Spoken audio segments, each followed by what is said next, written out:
Welcome students.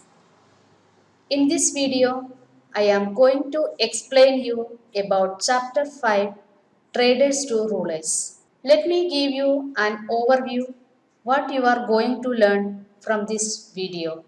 English trade settlements in India, birth of the British Indian Army, from trading company to political power, British conquest outside Bengal, resistance to British paramountcy, expansion of British rule in India and beyond, Dalhousie's Spanish policies.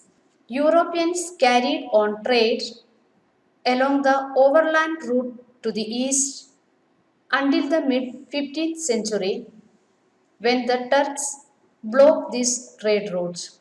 The Europeans then discovered new sea routes to the east. In 1498, Vasco da Gama of Portugal sailed round the Cape of Good Hope and landed at Calicut on the Malabar coast in South India. Trading companies. By the end of the 16th century, Europe's overseas trade with the East began to fetch enormous profits. The rulers of some European countries allowed groups of merchants to start trading companies with a monopoly exclusive right to trade with the East. This meant that no other merchants in these countries could participate in the Eastern trade. The English East India Company was established on 31st December 1600 when Queen Elizabeth I of England issued a royal charter, written statement of rights, granting its founders monopoly to trade with the East. Similar East India companies were founded by the Dutch in 1602 and the French in 1664. Dear students, when and where did Vasco da Gama land? In 1498, Vasco da Gama of Portugal sailed around the Cape of Good Hope and landed at Calicut on the Malabar coast in South India. What do you mean the trading company's exclusive rights? This means that no other merchants in these countries could participate in the Eastern trade. English trade settlements in India. The English East India Company received permission to establish trade settlements in India through a Farman royal order issued by the Mughal ruler Jahangir. The English trade settlements were run by the company's recruits called factors and hence called factories. A factory was not a place of manufacture. It consisted of a godown for goods, an office for maintaining records, and residential quarters for the company's servants. The company traded in Indian textiles, indigo, a kind of dye, saltpeter, a substance used in making gunpowder, and spices such as pepper, cardamom, cinnamon, and cloves. The first English factories in India were set up at Masulipatanam and Surat in the early 17th century. By the end of the 17th century, the English established three presidencies centered at Madras, Bombay, and Calcutta. Madras and Calcutta were fortified and called Fort St. George and Fort William, respectively. Birth of the British Indian Army. The English East India Company needed a well trained army to protect and expand its Indian trade settlements. The Indian soldiers in the company's army were called sepoys, meaning soldier. They formed the bulk of the company's troop.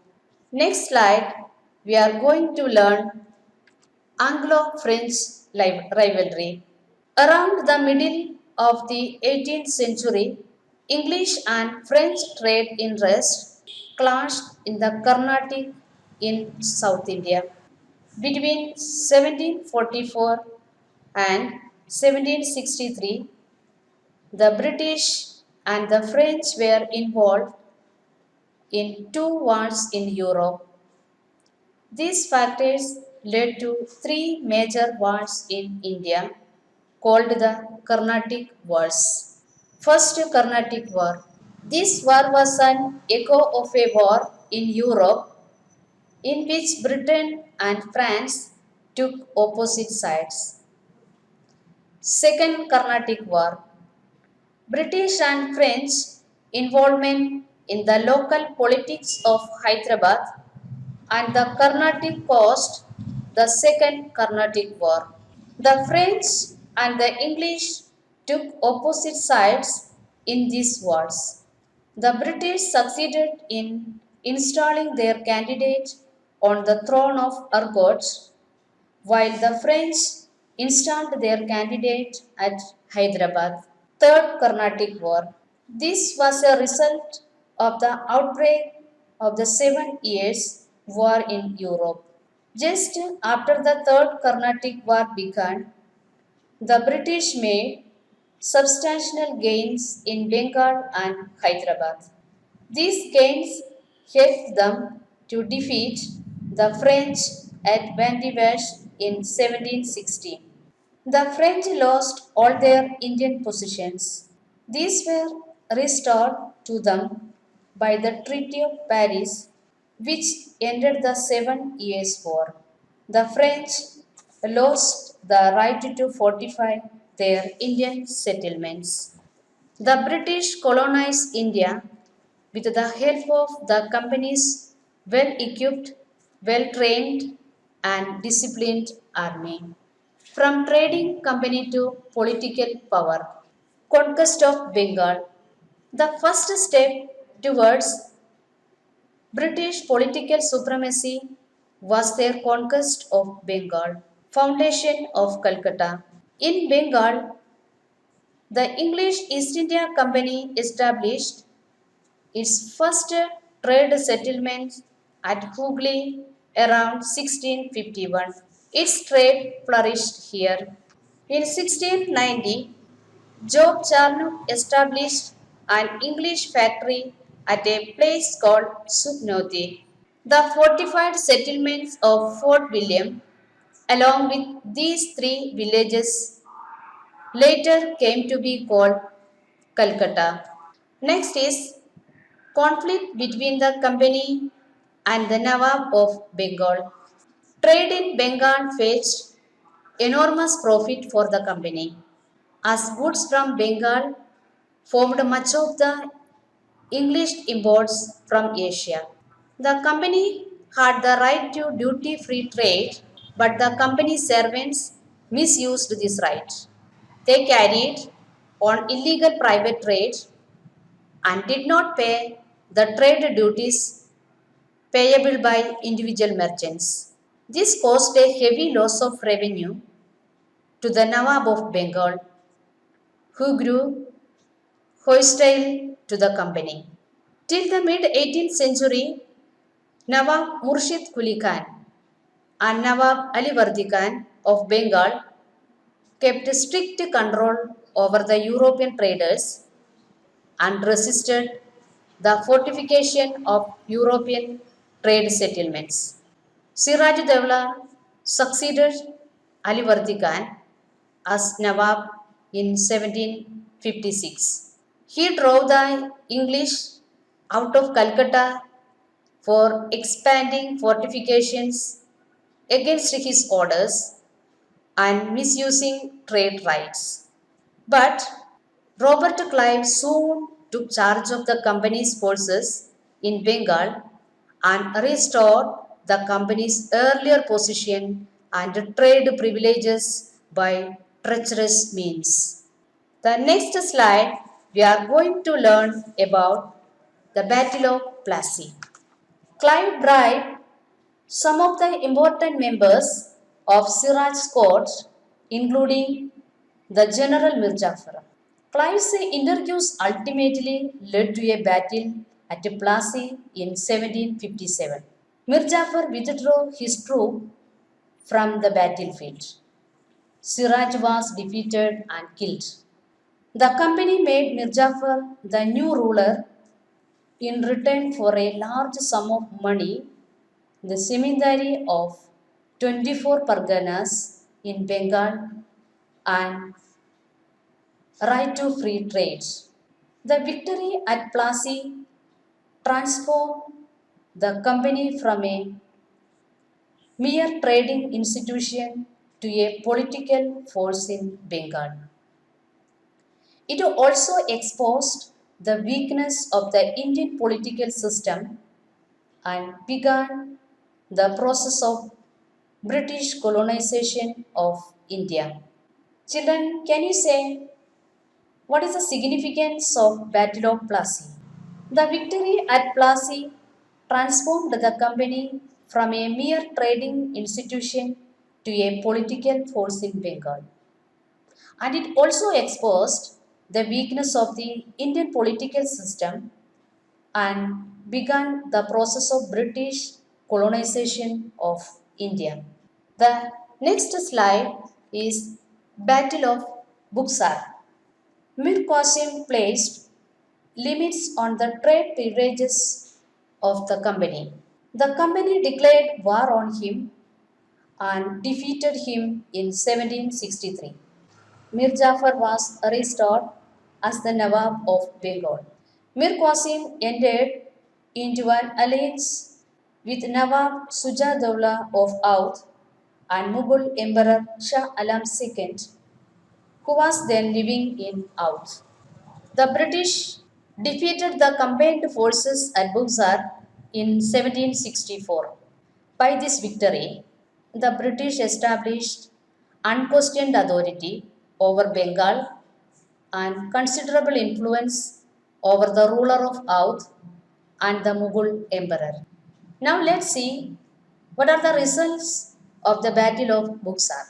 After Mir Jafar's death in 1765, the new Nawab of Bengal handed over the powers of military and criminal jurisdiction to the company. Through a Farman in 1765, Shah Alam II granted the company the Diwani. Diwani means Office of Revenue Collector of Bengal, Bihar, Odisha on a permanent basis. The company became the virtual ruler of Bengal with a full control over revenue collection and military and criminal jurisdiction. It used part of the revenue from Bengal to purchase Indian goods, meet administrative costs, and main troops. The Nawab's office was reduced to a position of responsibility without any control over the resources. The company enjoyed power without any responsibility. This was the system of dual government. Students, can you say what is the meaning of dual government?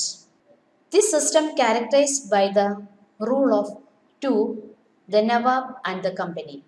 Under this system, the English enjoyed all the powers, revenue and military, without any responsibility.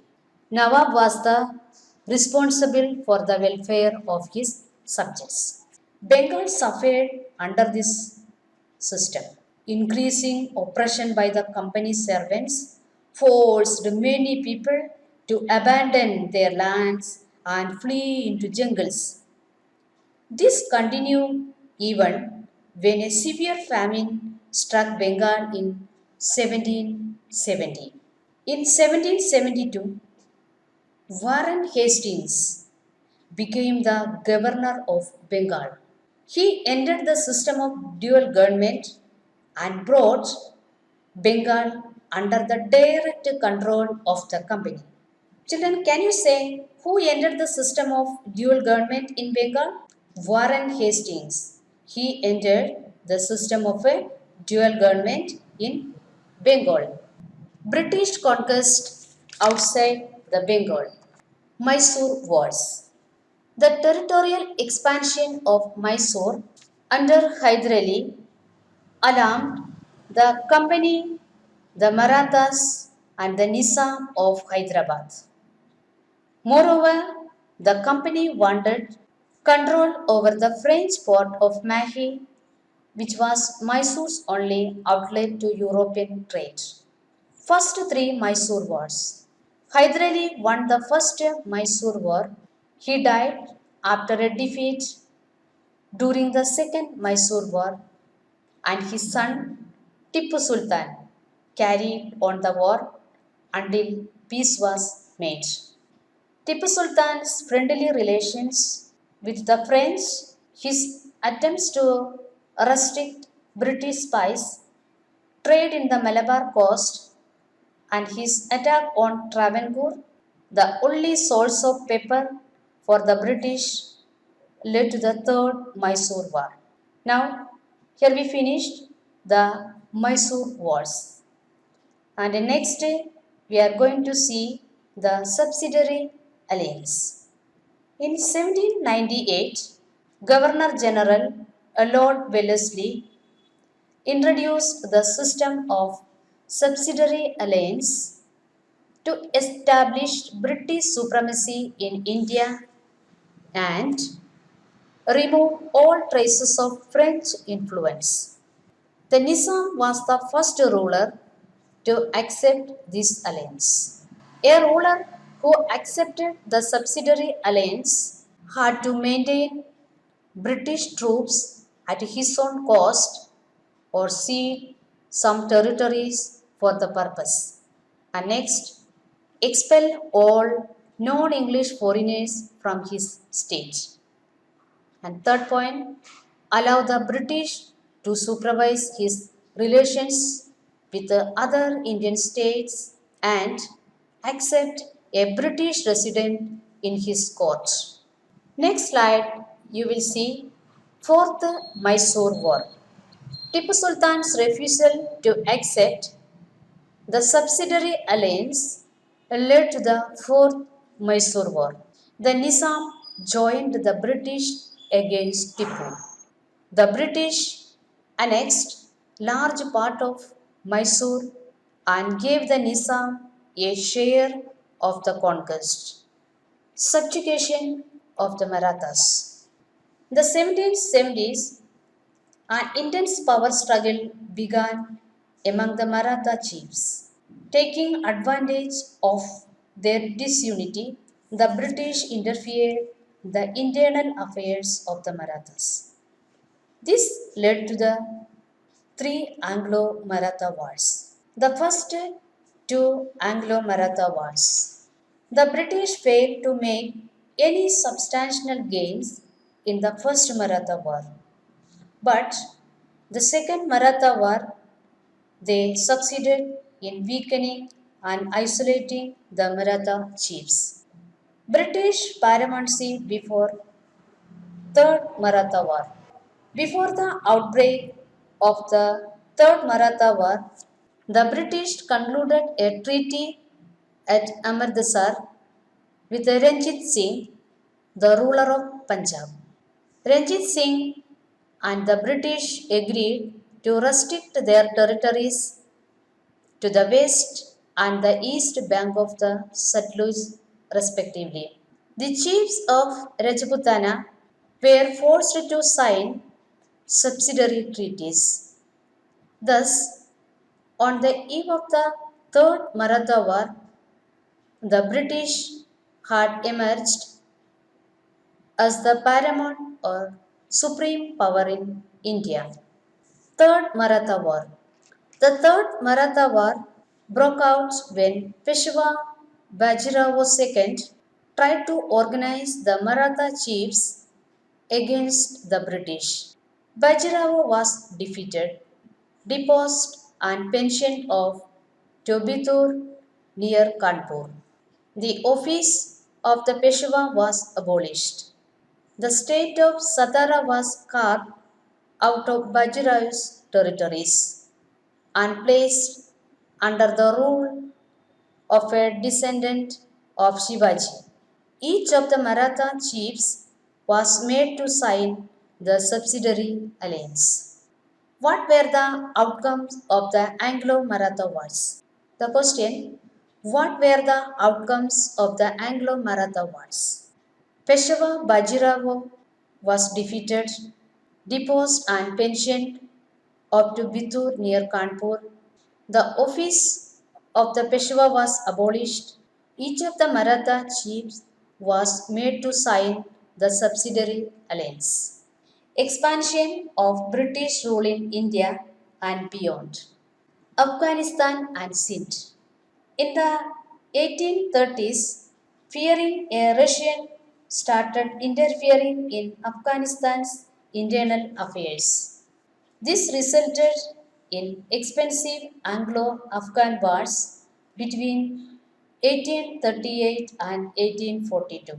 The Afghans put up a very strong resistance and the British failed to establish direct control over Afghanistan. Having failed to take Afghanistan, the British annexed Sindh in 1843. Death in 1839, the British began to interfere in the affairs of Punjab. This led to two Anglo-Sikh wars. The Sikh were defeated and the British under Lord Dalhousie, Governor General from 1848 to 1856, annexed Punjab in 1849. Lower Burma. The annexation of Lower Burma in 1852 established British control over the eastern coast of the Bay of Bengal. Children, let's come to the end of the chapter. Dalhousie's Spanish policies. The first point, doctrine of lapse. Second, abolition of pension and titles. Third, other pretext. We'll see the first one, doctrine of lapse. Dalhousie freely applied the doctrine of lapse, according to which a dependent state would pass into British hands if the ruler died without a natural heir. Abolition of pensions and titles. Dalhousie abolished the titles and pensions of the heirs of childless Indian rulers and annexed their territories. Tanjore and Carnatic were annexed in this manner. Other pretext. Dalhousie annexed a part of Sikkim in 1850 because its ruler had ill-treated the company's servants. He also made the Nizam of Hyderabad surrender the province of Berar for failing to meet some financial obligations. Lord Dalhousie annexed out on the pretext of maladministration. Students, what was Dalhousie's method of annexation? Doctrine of lapse, abolition of pensions and titles, other pretexts. All of you watch the video and understand the lesson. Thank you.